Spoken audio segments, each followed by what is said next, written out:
En exclusivité pour vous, je vous fais une petite vidéo de correction. Je vais essayer de faire ça vite et bien. Donc déjà, je voulais vous dire que quand même sur le TP, là, vous avez le schéma à faire. Hein. C'est juste ça hein, qu'il faut reproduire. Et 2 fois par rapport à l'expérience. Alors, je mets mon téléphone ici. J'espère que vous verrez correctement ce que je fais. Hop. Pardon. On va faire comme ça. Hein. Voilà. Donc déjà, il vous faut forcément un compas pour tracer le disque. Hein. J'ai vu des disques carrés, donc non. Hein. Donc je fais le premier. Je vais le faire grand pour que vous voyez bien, mais vous n'étiez pas obligé de faire aussi grand. Donc déjà, vous tracez un cercle. Bon, alors le compas, c'est le compas de mes cousines. Ça marche pas très bien. Voilà. Ensuite, vous tracez un demi-cercle à l'intérieur pour faire le demi-cylindre en plexiglas, hein, sinon ça n'a aucun sens. Donc nous, on va le faire là. Voilà. Donc ici, vous voyez, hein? Ok. Donc, ensuite, ici, là, j'ai le centre du cercle. Hein. Je ferme mon demi-cercle, mon demi-cylindre.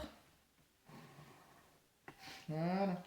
Ok. Et je porte une indication, comme quoi ceci, c'est le demi-cylindre en plexiglas.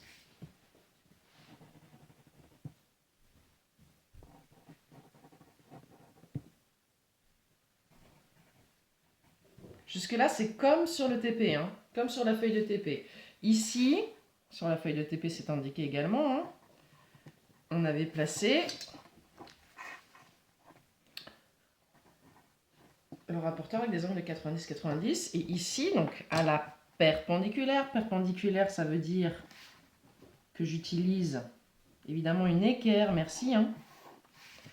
Donc là, je trace un angle droit. C'est le 0. Donc quand on arrive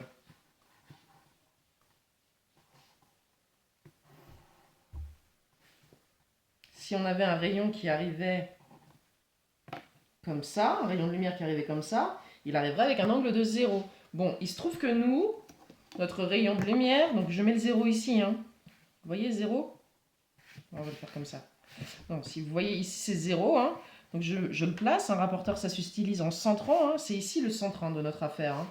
Donc je le mets là. Et donc nous dans l'expérience ça entre avec un angle de 25 degrés. Donc je viens placer mon angle là. Vous voyez le 90 c'est au niveau du 90 hein, là. Hein. D'accord ? Je zoome un peu là pour vous. D'accord ? 0. Mon petit 0 est là. Le 90 est là. D'accord ? Donc c'est bon hein, là. Ok ? On continue. Donc ici nous on entre avec un angle incident. Incident ça veut dire rentrer. Ça veut dire arriver, pardon. Le rayon qui arrive, le rayon incident.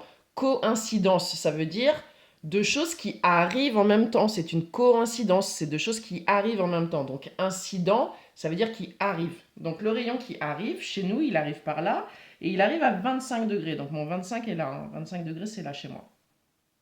Ok ? Donc ça, c'est mon rayon incident, et il passe bien par le centre de notre affaire. Hein. Donc je trace mon rayon incident. Ici, je mets une petite flèche là pour indiquer le sens du rayon, et j'indique mon angle I.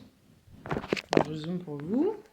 J'indique mon angle I qui est donc l'angle que forme le rayon par rapport au 0. Donc ici, voilà, c'est mon angle incident qui fait 25 degrés. C'est ce qu'on voit dans l'expérience là pour l'instant, d'accord ? Ensuite, je vais tracer la sortie. Donc la sortie, c'était, je crois, 37 degrés. Donc on va aller tracer un angle à 37 degrés. Ici, de ce côté-là. Donc il sera l'angle réfracté. Donc je remets mon téléphone, hein, que vous puissiez voir. Hop. Ça va, on voit.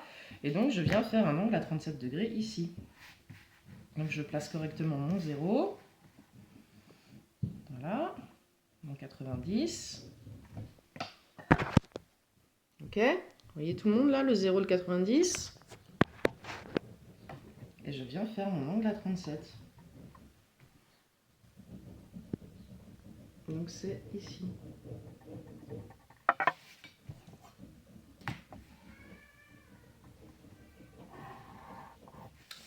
D'accord ? Donc là, j'ai fait mon angle de 37 degrés qui est là, donc c'est l'angle réfracté qui sort. Donc je dois mettre 2 traits parce qu'un seul trait, ça voudrait dire qu'il fait la même taille. Hein. R égale 37 degrés. D'accord? Et je mets toujours le sens de la lumière pour qu'on comprenne bien.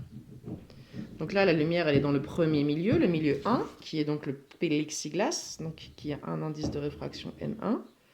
Et ici, elle est dans le deuxième milieu, hein, c'est l'air, qui a un indice de réfraction N2. En l'occurrence, le plexiglas a un indice de réfraction, on l'avait vu, de 1,5, c'est ce qu'on avait trouvé en faisant les mesures. Et l'air, hein, c'est un indice de réfraction de 1, je vous l'avais dit dans le TP. Voilà, d'accord?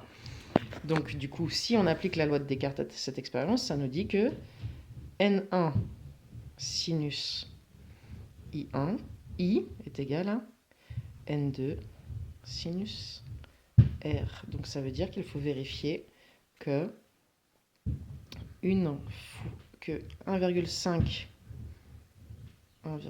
pardon, je vois pas bien en faisant fois sinus de 25, c'est égal à 1 fois sinus de 37. Et si vous faites le calcul, ça vous fait à peu près 0,6. Et ça vous fait à peu près 0,6. Donc ça fonctionne. Voilà, ça marche. Ok? Donc ça c'est pour le premier, je vous enverrai une photo.